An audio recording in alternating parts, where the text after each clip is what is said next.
I'm Sharon Tazwell. Here's your Spectrum News in 90. All eyes on Atlanta tonight. President Biden and former President Trump will square off in the first debate of the 2024 election season. It is the first time a sitting president will debate a former one. The event kicks off at 9 Eastern, and voters say they'll be watching closely. My mind can always be changed depending on what I hear from the candidates. If the debate could change my mind, I'd like to hear something that would be relevant to young people. The Supreme Court ruled Thursday that doctors in Idaho can provide emergency abortions if a patient's life is at risk, at least for now. The state law will continue to be litigated in lower courts. It could end up back before the high court in the future. Today's order means that while we continue to litigate our case, women in Idaho will once again have access to the emergency care guaranteed to them. U.S. investigators have sanctioned Boeing for its door plug investigation. The National Transportation Safety Board says the company violated the agency's investigative regulations. Meantime, Boeing has opened the doors to a manufacturing facility in Washington, giving the public an inside look amid ongoing safety and manufacturing concerns. Those are your headlines. Here's your weather on the ones. Hi there, I'm meteorologist Robert Santos. Those of you out in the Northeast, I'm sure you're glad that it's cooling down. Look at the overnight lows, 59 for Boston, 66 in New York. Temperatures not as hot as it was several days ago, about a week ago, where we had 80s and 90s there. It's warmer in Fargo at 80 for a high, and then 90s and triple digits in the southern tier. So the severe weather threat from the plains will start to move in across to the Midwest for Friday during the morning hours, and then eventually move in across the Great Lakes and the Northeast.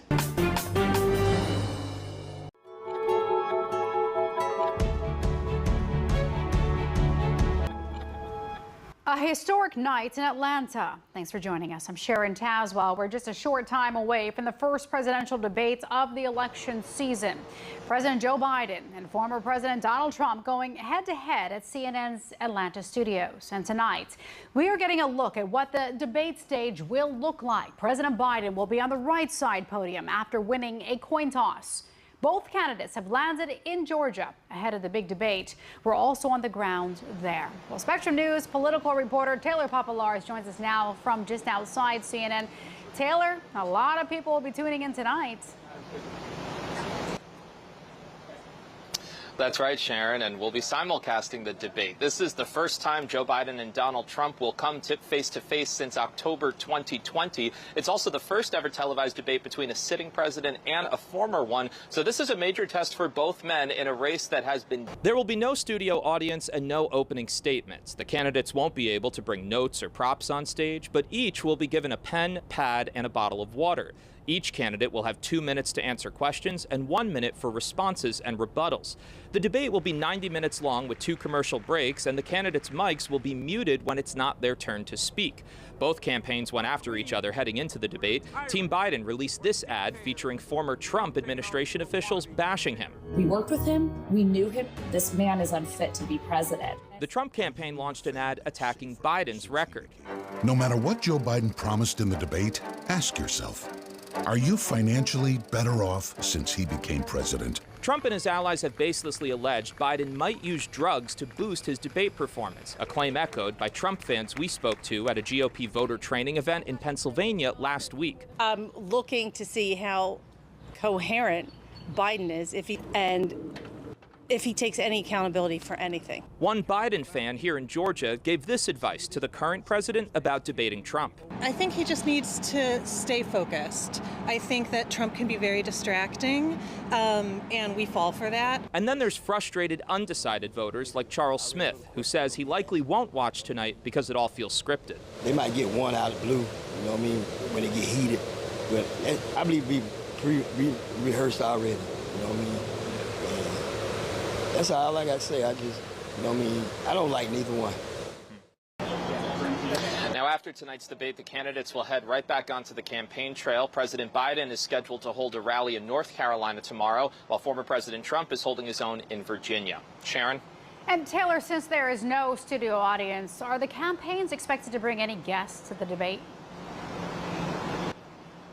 side, but they are coming to the spin room to campaign on behalf of their preferred candidate afterward. We know that Donald Trump's campaign is continuing its very public auditioning process for running mates. So people like Ohio Senator J.D. Vance, Florida Senator Marco Rubio, Florida Congressman Byron Donalds will be here. For the Biden campaign, they have several sitting Democratic members of Congress will be here, but most notably, they're bringing Donald Trump's own niece, Mary Trump, a very public critic of her uncle, to the spin room to campaign on behalf of the president. Sharon?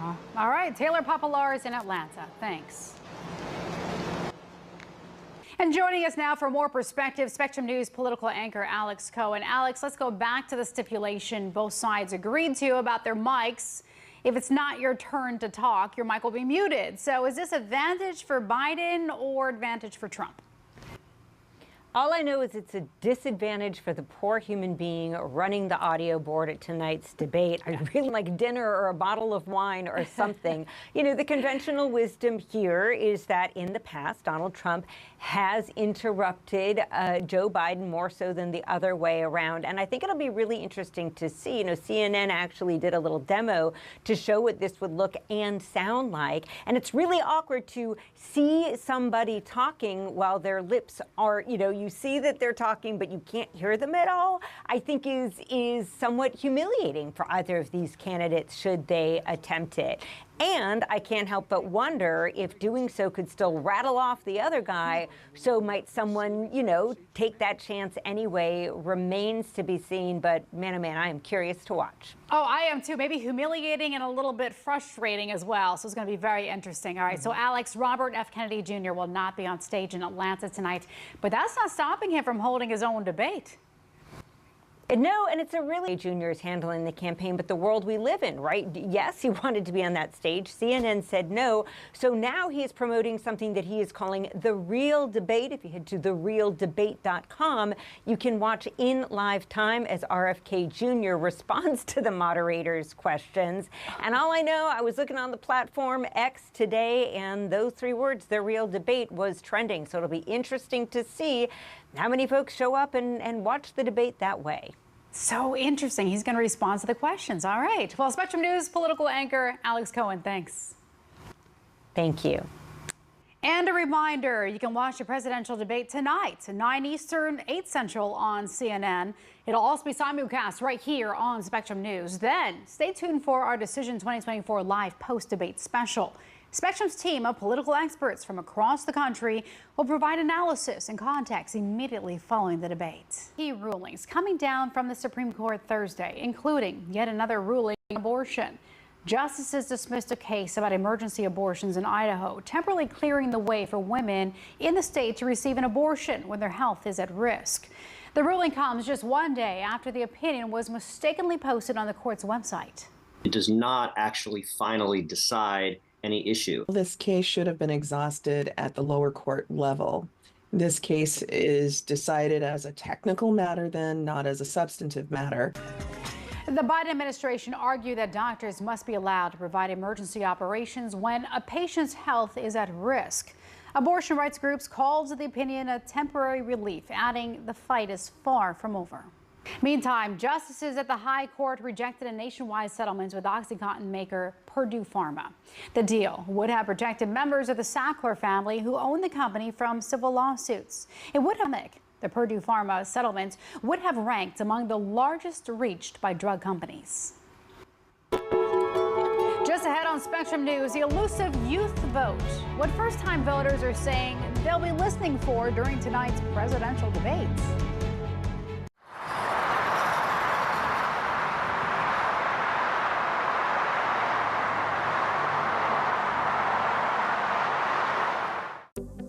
Spectrum News Plus.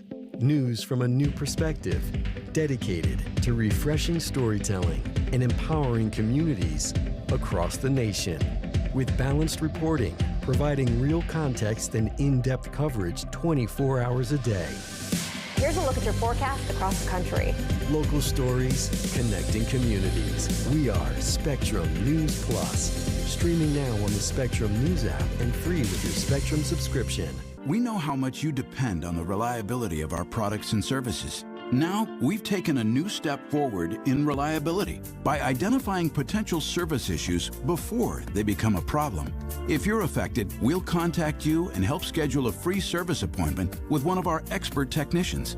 The proactive maintenance of our network is one of the many reasons Spectrum delivers the most reliable internet speeds in the nation. Spectrum, keeping you connected. When I never graduated from high school, I realized I wanted to go back to school because I didn't want to work these back-breaking jobs the rest of my life. With the help of my father and having my son, that was all the motivation that I needed to come back to school. I felt accomplished, made me feel that I could take on whatever challenges life throws at you. Find free adult. I never knew when I would have to move, so I always had my suitcase ready to go. Then one day, I was adopted. My new parents opened their hearts and home to me. My parents cook my favorite breakfast for me every morning. My parents take me on trips I never thought I would go on. They gave me a home and an even better reason to use that suitcase. My parents aren't perfect, but they're perfect for me.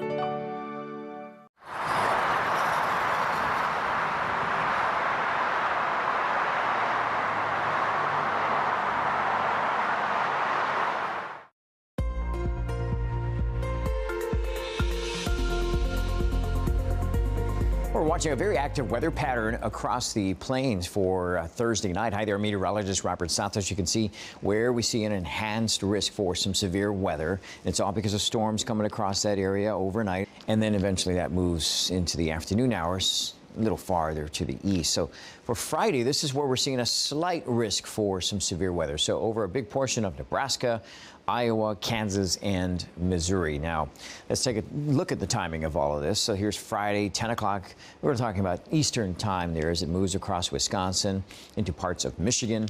And then as we go into Saturday, it starts to move across New York, Vermont. And so Saturday night promises to be a wet one at this point with some chances of thunderstorms there as well. Now, thunderstorms in the mix down in Florida each afternoon. So we see the atmosphere here just prime for these thunderstorms once we get the heating of the day. And not only there, but we're seeing that, of course, out in the southwest. But here, over the next 3 days, Tampa, Florida, we've got thunderstorms in the forecast with those temperatures in the low 90s. Over to the southwest, the Four Corners, we see the monsoon storms firing up here as well. We'll manage to stay clear of this. It'll just mainly be hot with temperatures, look at that, getting up to about 112 on Sunday and feeling some of the humidity from those monsoon storms. Houston, chance for some rain on Friday, drier Saturday, Sunday, but those temperatures gradually warming up.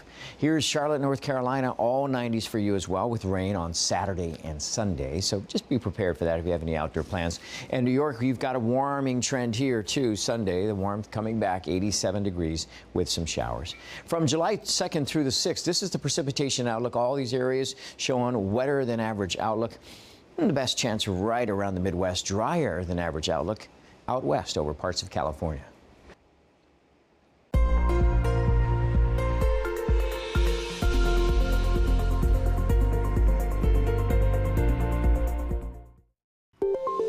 Tonight's presidential debate. It'll be the first ever televised debate between a sitting president and former presidents. The Supreme Court will allow Idaho to temporarily provide emergency abortions. The ruling comes just a day after the opinion was mistakenly posted on the court's website. Meantime, the justices rejected a settlement with OxyContin maker Purdue Pharma. The deal would have protected members of the Sackler family who owned the company from civil lawsuits. And that's what you need to know this evening. The Justice Department has charged nearly 200 people in a nationwide crackdown on healthcare fraud schemes. Attorney General Merrick Garland says the charges stem from false claims topping more than $2 billion. Doctors and nurses are charged in a variety of scams, including a $900 million scheme in Arizona targeting dying patients. The much anticipated presidential debate between President Joe Biden and former President Donald Trump happens to shape their vote. Spectrum's Jamie Kennedy looks at how young voters view the current race for president. Two wrongs are not going to make it right. Discussing politics in the civics class at Rio Americano High School in Sacramento is nothing new. What will be for several graduating students voting in the upcoming election. The youth vote a hotly contested vote for any candidate. For 18-year-old Blake Metzinger, as far as being able to vote for a convicted felon for president, he says it's fair former President Donald Trump is able to run. I don't think that there should be any restriction on who can be president, because that's anti-democracy. In 2024, 41 million members of Gen Z will be eligible to vote. Blake says for him, when he considers a presidential candidate, he wants to hear stances on foreign policy, the economy, and climate change. I love the great outdoors. I work up in Lake Tahoe, and I've personally seen just in my short life the debilitating effects of climate change. It's a great thing, but anything that's a great thing is also probably a bad thing. Kellen Sullivan, along with 8.3 million others, will be voting for the first time.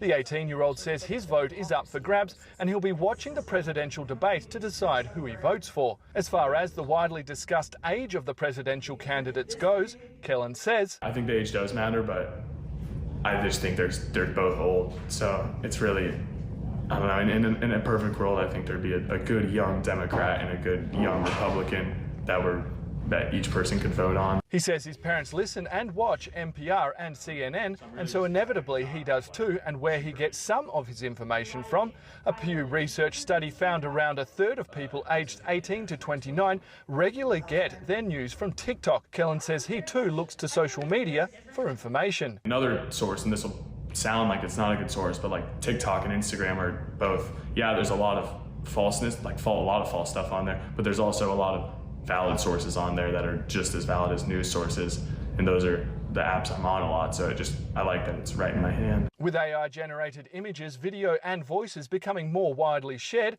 the issue of figuring out what's real and what's not, something Kellen says will only increase. That definitely could make it an extreme issue, because the accuracy of AI is pretty legit. So if I'm seeing a video and it looks completely real, I'm gonna have no reason not to want to believe it. And even though many talk about the country being so divided, Blake says it's not such a bad thing. Especially in America, we are always divided, and I think that the divisiveness can lead to some stagnation in politics, but it also leads to change. And why he hopes everyone will use their chance to have their say this coming November and vote. Jamie Kennedy, Spectrum News. Coming up on Spectrum News, the heart of a champion, how a seven-time Paralympian continues to compete against all odds.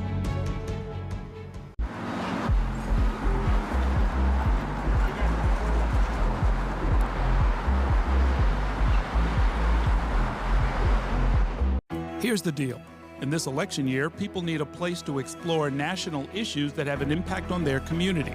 To understand those issues better, we're bringing together our team of local political journalists from across the country to break down what's happening. So join us every week to catch up on the key stories making a big difference across the nation and in your local community. Watch The Big Deal with Errol Lewis Friday nights at 9 Eastern, 8 Central on Spectrum News Plus. Available on all of your favorite devices exclusively on Spectrum.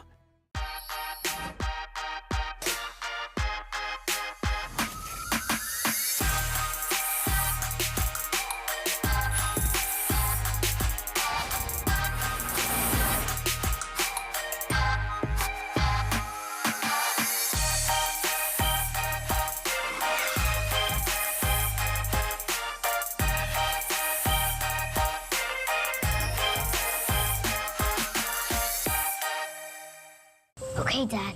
1, 2, 3.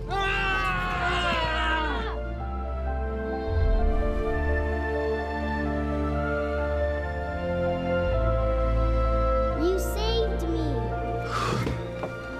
Dad? Are you okay? I'm fine, dear.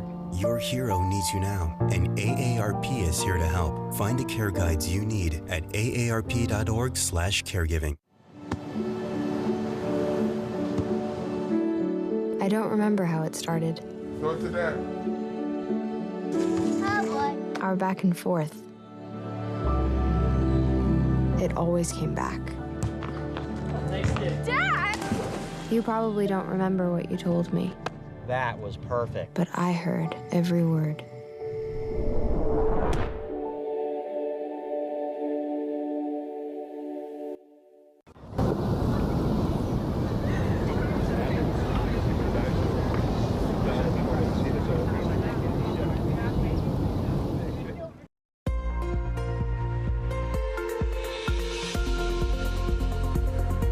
Various weather alerts across parts of the lower 48. Hi there, meteorologist Robert Santos. And you look here, and these are heat-related advisories. Once again, we're feeling that heat out in the south. We're also seeing some thunderstorms because of monsoon storms. That's why we see anywhere from thunderstorm watches to even some flood watches. And then out towards the Southern California area, that's where the desert communities seeing an excessive heat warning. Look at the deserts here for sure. In Palm Springs, Lake Havasu, we're still seeing triple digits. I mean, it is that time of year where we do see that. And it is dry, although sometimes you could feel a little bit humid when we get some monsoon storms in those areas. But that's not going to be the case. Most of it basically farther to the east. Feeling the humidity here in Dallas as well. So Austin, Dallas, 100, 101 will feel more like 106 or 111 there when you factor in that. And then 91 in Orlando and Jacksonville will feel more like, yeah, the triple digits. So be prepared for that. Make sure you're in an air-conditioned room for much of the day, especially during around the 10 o'clock to 4 o'clock hours when it's really, really hot. So these areas of high pressure basically keeping the southern tier of the lower 48 pretty hot. And it can be dangerous if you don't take the precautions, if you're not being safe, if you're hiking in the middle of the day, doing any yard work during the middle of the day. That's stuff that I would just either cancel or get done early in the morning. That ridge of high pressure out here in Southern California, out west basically, that's going to warm things up in SoCal over the weekend. Okay, so here's Boston, Massachusetts, 7-day. 80 is the average. Notice below that until we get to Sunday, then we get above it just by 3 degrees, then below on Monday, and then gradually warming back up into the 80s there. Louisville, Kentucky, 88 degrees is your average. You will be feeling a little bit more of the heat Friday, Saturday with some 90s, and then more average on Sunday, below average on Monday, and then back up with more 90s there. San Antonio, Texas, yep, I haven't seen much change. The range of temperatures here have been forecasting basically up in the upper 90s and triple digits. So that is anywhere from 6 or 7 degrees to even 11 degrees above average there. And in Los Angeles, 80 degrees is the average. And we're hovering pretty close to that for Friday, Saturday, and then there's a little bump in temperatures. But even some of the cities to the east of Los Angeles there, we're getting up into the upper 90s and some triple digits. Okay, the temperature outlook from July 4th through the 10th. Much of the country from the northeast down south all the way to the west expected to be warmer than average. The best chance, especially right here in the darker red areas.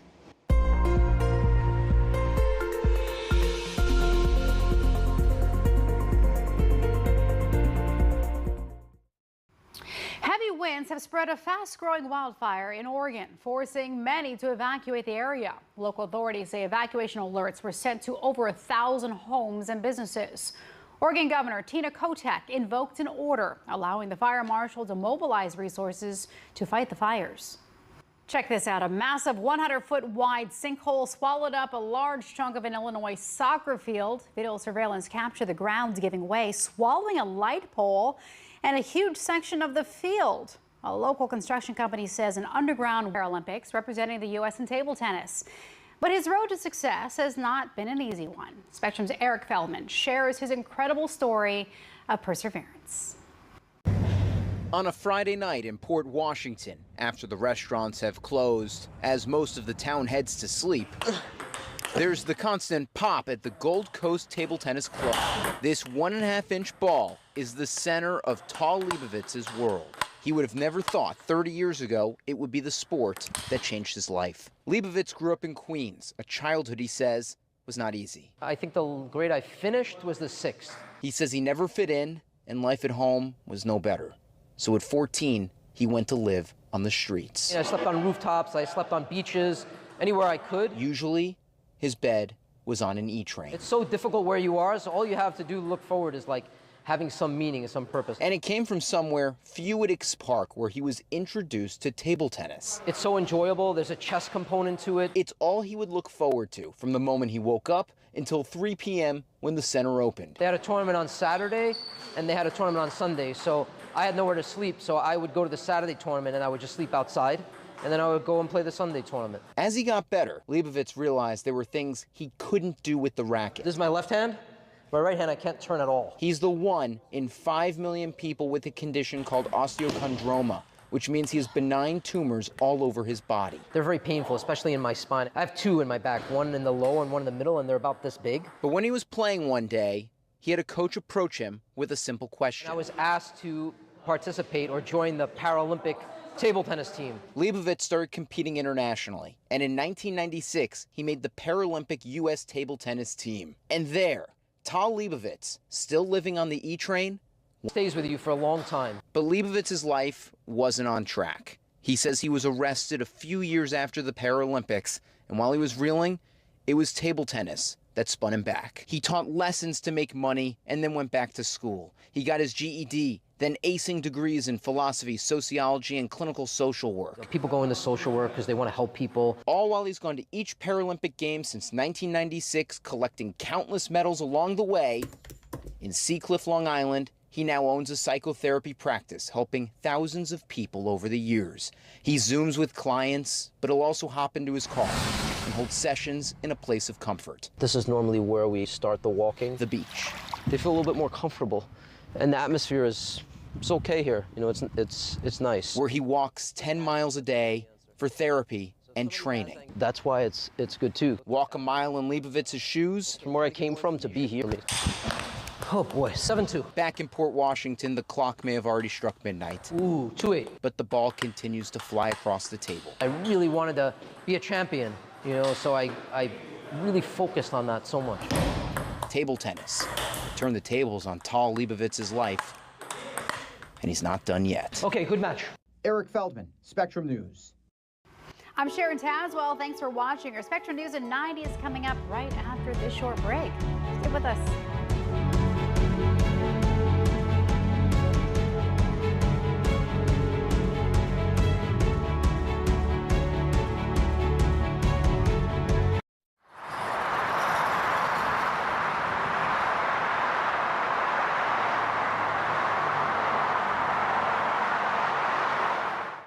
At Spectrum News, we're committed to strengthening the fabric of local communities through streaming live on your smart TV and connected devices, plus on-demand weather forecasts. It's all there as you step outside with the Spectrum News mobile app, keeping you informed and in the know throughout your day. Spectrum News Plus, local stories, connecting communities. Exclusively for Spectrum customers. Now available on your favorite devices. At Spectrum, our workforce of over 100,000 employees are all located right here in the U.S. You can find them in our stores, in the field, and in our call centers with 100% U.S.-based customer service. Our team works hard to provide the towns, cities, and neighborhoods they live in with the reliable services that everyone counts on, making us one of America's most trusted companies. We're Spectrum, creating jobs and opportunities across the country, and proud to be 100% U.S.-based. First rocket to get humans to Mars. Really tall. I'm a rocket structural engineer, designing and building parts of the rocket. You are the generation that will be stepping foot on Mars. Do I have a group of astronauts on my hands? Yes. You can become a rocket scientist or whatever else you want to be.